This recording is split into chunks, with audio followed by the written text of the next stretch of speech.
Hiya, friends. Prepared Suburbanite back with you this morning, the day after I voted in our early voting here in North Carolina. And obviously, that does not insulate us from still receiving way too many political ads and advertisements and flyers in the mail.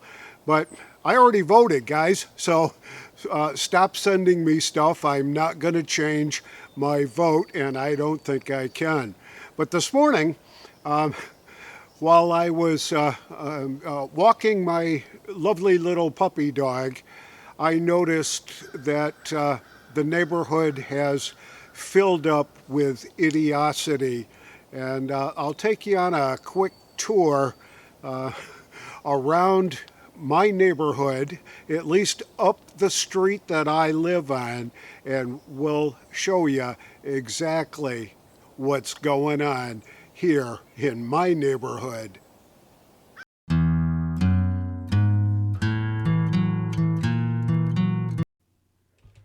So what we've got here is my neighbor at the corner, and I've just walked up the street just a little bit, and this is the neighbor right behind him from the corner. And we'll walk up.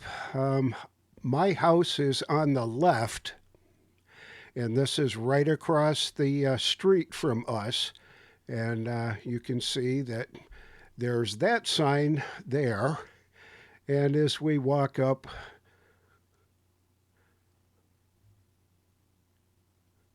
a little bit further to the house at the end of the cul-de-sac here, you'll see that they are also supporting Harris and so the left, I think, has really done a terrific job. They have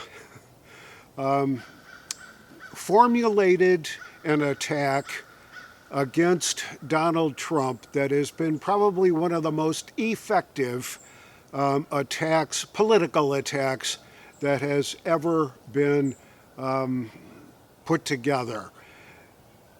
Everybody that I talked to while I was in line yesterday getting ready to vote, the folks that my wife talked to when she was in line to vote, really got to tell me that the liberal lefties are in mass. I couldn't believe some of the political nonsense that I heard when I was standing in line. Thing about gun control, about Donald Trump being Hitler, about very fine people on both sides, about he wants to be a dictator, about how this election, democracy as we know it will end if we elect Donald Trump.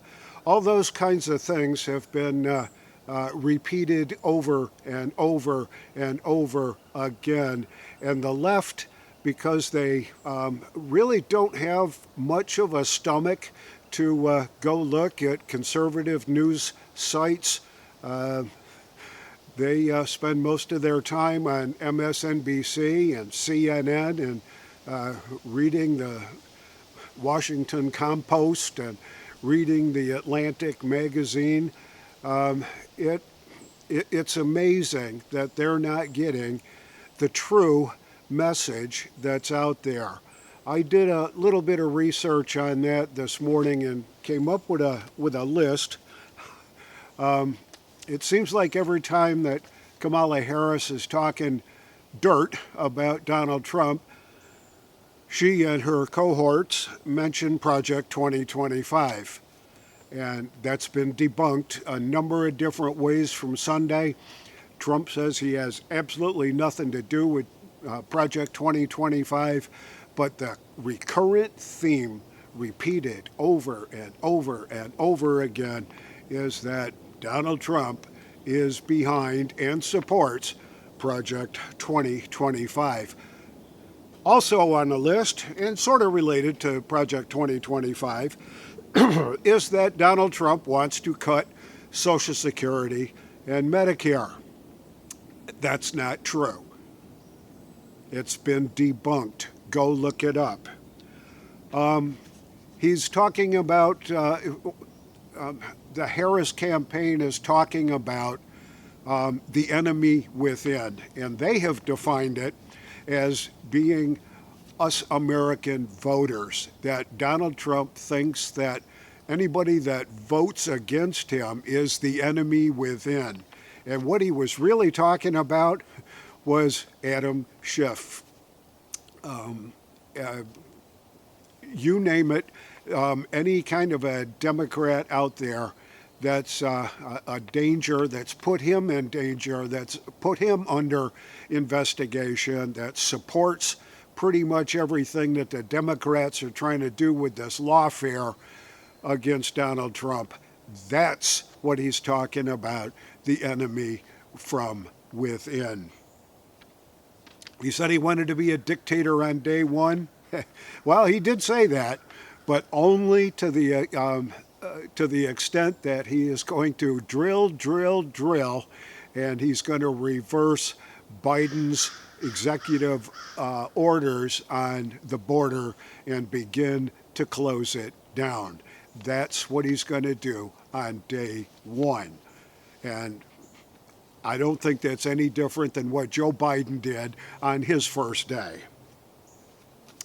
The very fine people hoax from Charlottesville keeps being repeated over and over and over again. The suckers and losers statement that he allegedly made while he was in France, and somebody made up a story about he was calling our fallen soldiers that were buried in that cemetery, he called them losers and suckers. That's not what was going on. He couldn't make it to that cemetery because there was adverse weather conditions that prevented the helicopter that he was using to get him there. So he obviously had to skip that, but the left makes up everything that they do. The bloodbath thing. Now, he was talking about what's going to happen to automakers in the Detroit area and all that when he mentioned the word bloodbath. But the left has twisted that around to meaning that he is calling for a violence against anybody that votes against him, and that's what he meant by bloodbath. Well, I don't know. He's been compared to Hitler, to Mussolini, to pretty much anybody that was a Nazi-type dictator in the past. Nothing could be farther than the truth. Donald Trump has got his heart in the right place. He's fighting for the American people. I don't think that Kamala Harris is fighting for the American people. She is fighting for herself. And I think Dan Bongino said this, that you can vote your way into communism, but you can't vote your way out. This is the Prepared Suburbanite with a little tour around my neighborhood. I'll see y'all on the next video.